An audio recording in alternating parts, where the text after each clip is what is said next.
Good afternoon. जैसे कि हम लोग नदियां देख रहे हैं, मैदानी प्रदेश में आने के बाद हमने पहले हिमालय का भाग देखा है। उसके बाद जब हम लोगों ने मैदानी प्रदेश में एंट्री की, उस टाइम हम लोगों ने जो सिंधु नदी है उसका पूरा मैदानी भाग देख लिया। उसके बाद सिंधु नदी का तंत्र देखा, गंगा नदी का तंत्र देखा, क्योंकि हम लोगों को सिंधु नदी का पूरा मैदानी एरिया हम लोगों ने देखा है, सिर्फ गंगा नदी का तंत्र देखा है। अभी गंगा नदी का मैदानी एरिया जो भी देखना है वो हमारा बाकी है। उसके बाद ब्रह्मपुत्र नदी, उसका भी हमें आज तंत्र देखना है।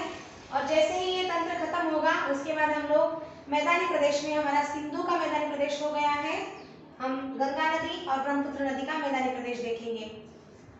तो आज हम लोग शॉर्ट में ही, लेकिन थोड़ा सा डिटेल में, शॉर्ट में मतलब पूरी जो ब्रह्मपुत्र नदी है उसकी पूरी सहायक नदियां हम लोग यहाँ नहीं ले रहे हैं।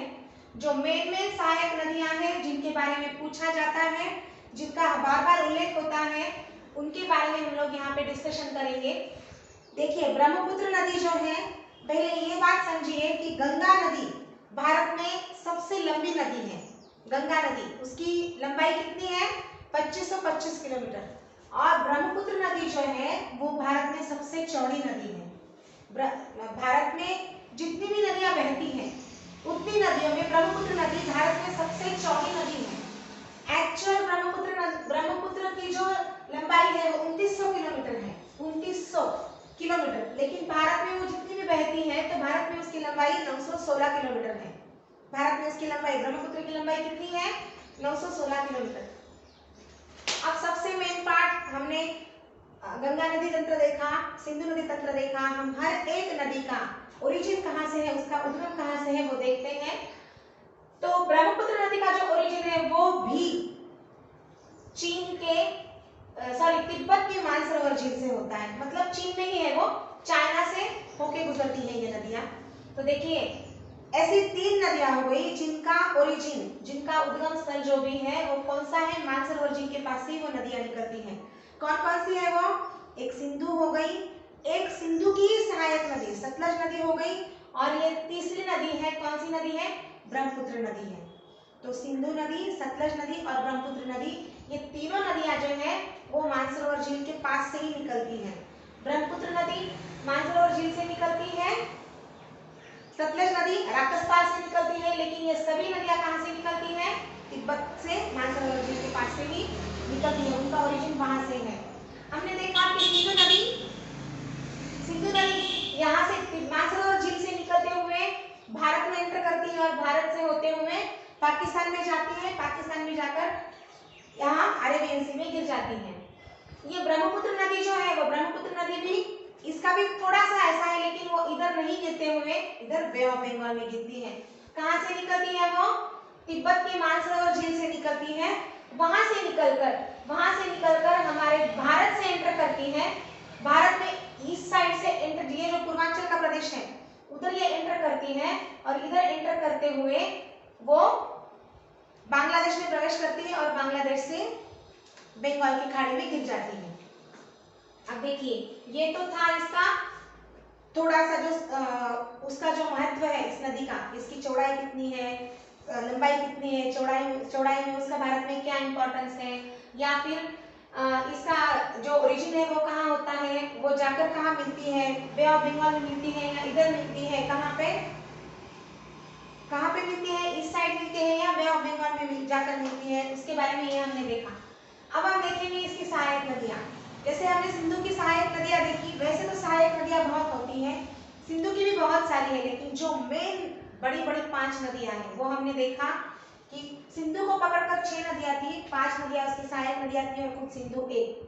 हर एक नदी जाकर एंडिंग में किसको मिलती है? सिंधु को ही मिलती है। इसी तरह से ये जो ब्रह्मपुत्र नदी है, ये ब्रह्मपुत्र नदी की भी क्या है? बहुत सारी सहायक नदियां हैं, बहुत सारी ट्रिब्यूटरीज हैं। उसमें दोनों तरफ से आकर इस ब्रह्मपुत्र नदी को, इसकी सहायक नदियां, इसकी ट्रिब्यूटरी जो है वो मिलती है। अब देखिए, ये नदी है, ये नदी जिधर से बह रही है, नदी के हिसाब से अगर हम देखेंगे, अगर सपोज मैं यहाँ से चल रही हूँ तो मेरा हाथ राइट कौन सा है और लेफ्ट कौन सा है, ये हम देखेंगे। वैसे नदी जिधर से निकलती है, नदी का लेफ्ट साइड कौन सी है और नदी की राइट साइड कौन सी है वो भी देखना जरूरी है। तो जहां से नदी निकलती है उसकी अगर ऐसे नदी निकल रही है तो उसकी राइट साइड ये साइड में है और लेफ्ट साइड ये साइड में है। तो देखिए इसके लेफ्ट से कौन कौन सी नदियां निकलती हैं ये हम लोग पहले देखेंगे। इसके लेफ्ट साइड से एक दिबांग नदी निकलती है। दिबांग नदी कौन सी नदी? दिबांग नदी। एक लोहित नदी निकलती है। लोहित नदी को खूनी नदी के नाम से जाना जाता है। लोहित नदी, खूनी नदी।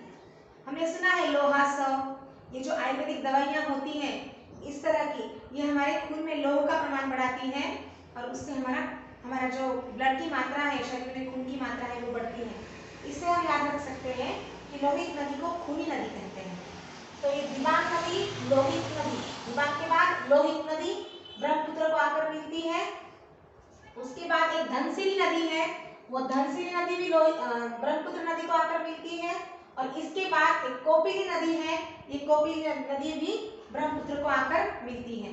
इस तरह से दिबांग नदी, लोहित नदी, धनसिरी नदी और कोपिली नदी, ये 4 नदियां लेफ्ट साइड से जाकर मिलती है। अब इसे हर चीज को याद रखने के लिए ट्रिक की जरूरत नहीं होती है। हमें हर बार अगर हम ट्रिक की अगर हमें हैबिट हो जाएगी तो फिर हमारा माइंड वैसे कुछ भी याद नहीं कर पाएगा। इसलिए हमें सिर्फ इनिशियल ले लेकर याद रखना है। दिलोधको, दिलोधको ये इसका इनिशियल है लेफ्ट साइड का। और राइट साइड की कौन सी नदियां हैं? सुबनसिरी नदी है। सुबनसिरी जाकर कहाँ मिलती है? ब्रह्मपुत्र में मिलती है। मानस नदी है, जाकर कहाँ मिलती है? ब्रह्मपुत्र में मिलती है। एक संकोश नदी है, वो जाकर कहाँ मिलती है? ब्रह्मपुत्र में मिलती है। और एक तिस्ता नदी है। इस तिस्ता नदी का इंपॉर्टेंस ये है कि ये तिस्ता नदी सिक्किम के चोलामू झील से निकलती है। इस नदी का जो ओरिजिन है वो सिक्किम में चोलामू झील है, जो झील भारत की सबसे ऊंची झील है, उससे इसका जो ओरिजिन है वो होता है। और ये तिस्ता नदी भी इधर से ही निकलती है। अब देखिए सिर्फ ट्रिक तो हमें याद नहीं रखना है, सिर्फ एक बात हम याद रख सकते हैं, ये स से स्टार्ट हो रहा है और ये भी स से स्टार्ट हो रहा है।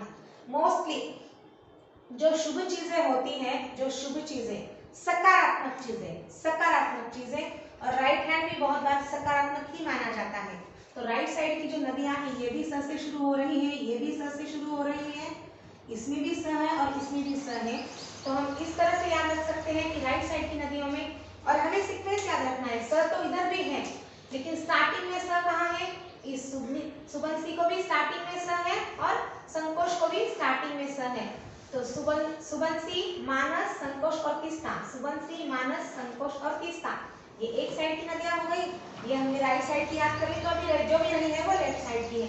दिलोधको, दिबांग, लोहित, धनसिरी और कोपिली, दिबांग, लोहित, धनसिरी और कोपिली। और ये सुबनसिरी, मानस, संकोश और तिस्ता, सुबनसिरी, मानस, संकोश और तिस्ता, ये जो नदियां हैं वो दोनों तरफ से ब्रह्मपुत्र नदी को मिलती है। ब्रह्मपुत्र नदी का और एक इम्पोर्टेंस है, और एक बहुत बड़ा इम्पोर्टेंस है, और ये है कि ब्रह्मपुत्र नदी के ऊपर दुनिया का सबसे बड़ा द्वीप है और उसका नाम है माजुली द्वीप, जो दुनिया का सबसे बड़ा द्वीप है और वो द्वीप ब्रह्मपुत्र नदी पर ही है और उसका नाम है माजुली द्वीप। तो ये जो चीजें हैं, ये अब देखिए ये नदी है, इस नदी को अलग अलग जगह पे अलग अलग नाम से बुलाया जाता है। जैसे तिब्बत में जहाँ से ये निकलती है वहाँ इस नदी को सांगपो नदी के नाम से जाना जाता है। कहाँ से निकलती है ये निकलती है मानसरोवर झील से, तिब्बत से निकलती है। वहाँ पे इस नदी को सांगपो नाम से जाना जाता है। उसके बाद ये अरुणाचल प्रदेश में एंटर करती है।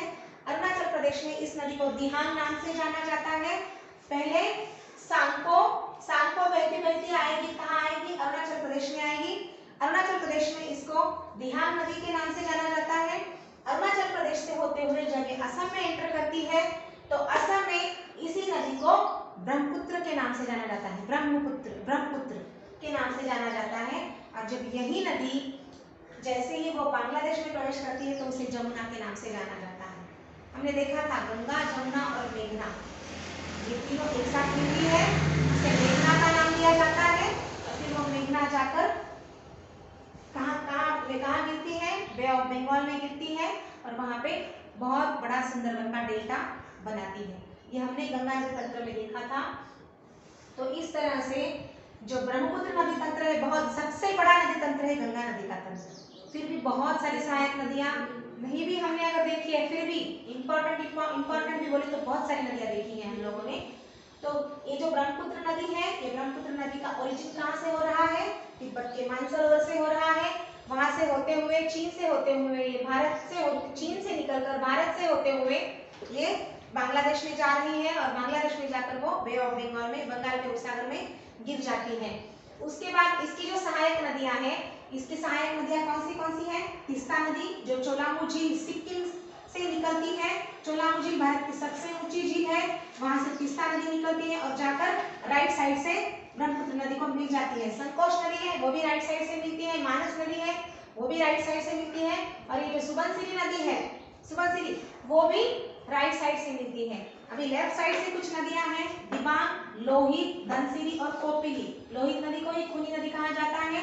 हमने देखा कि हम स से याद रखेंगे, स से जो स्टार्ट होता है मोस्टली हमने देखा कि शुभ चीजें हैं वो सकारात्मक चीजें, सकारात्मक शुभ राइट साइड, ऐसे कुछ याद करके, क्योंकि हर एक चीज को अगर हम ट्रिक से देखेंगे तो फिर हमारा माइंड ऐसे ही किसी चीज को एक्सेप्ट नहीं करेगा, हर चीज में हम ट्रिक ढूंढते रहेंगे। फिर उस ट्रिक को याद रखने के लिए और एक ट्रिक, उसको याद रखने के लिए और एक ट्रिक। नॉर्मली अगर कोई ट्रिक हमें याद आ जाती है हमारे हिसाब से तो हम उससे याद कर सकते हैं, अगर नहीं आती है तो हमारे दिमाग को इतनी आदत चाहिए कि विदाउट ट्रिक भी हमारा दिमाग इतना तेज हो कि हम उसे याद रख सके। और दिमाग तेज कब होता है? जब हम पढ़ते हुए या कोई चीज़ याद रखते हुए हमारा 100% उसमें देंगे तो ही हमें वो चीज़ याद रहती है। 100%। हमारा चॉकलेट कहाँ रखा है हमें याद होता है, क्यों होता है? क्योंकि 100% हम उस पर देते हैं। हमारे पैसे कहाँ रखे हैं वो हमें याद होते हैं, क्यों होते हैं? क्योंकि हमारा 100% हमने उस चीज़ में दिमाग लगाया हुआ होता है। तो हमें इसमें भी 100% लगाना है। और इस चीज़ में कौन सी नदी किधर से जाकर मिल रही है, कौन से राज्य में इस नदी को क्या पुकारा जाता है, ये सब चीजें हमें देखना है। तिब्बत में इसे सांको के नाम से जाना जाता है, अरुणाचल प्रदेश में इसे दिहांग के नाम से जाना जाता है, असम में इसे ब्रह्मपुत्र के नाम से जाना जाता है और बांग्लादेश में इसे जमुना के नाम से जाना जाता है। और दुनिया का सबसे बड़ा माजुली द्वीप कहाँ पर बंधा हुआ है, कहाँ पर है? ब्रह्मपुत्र नदी पर है सबसे बड़ा माजुली द्वीप। इस तरह से ये नदी है, इस नदी की टोटल लंबाई 2900 किलोमीटर है, लेकिन भारत में इसकी लंबाई 916 किलोमीटर है। और ये जो नदी है ये भारत की सबसे चौड़ी नदी है। सबसे लंबी नदी कौन सी है? गंगा नदी। और सबसे चौड़ी नदी कौन सी है? ब्रह्मपुत्र नदी। तो इस ब्रह्मपुत्र के बारे में, ब्रह्मपुत्र तंत्र के बारे में, ब्रह्मपुत्र नदी तंत्र के बारे में जो भी हमने देखा वो ओवरऑल इतना हमने देखा है। आज के लिए बस इतना ही। जय हिंद।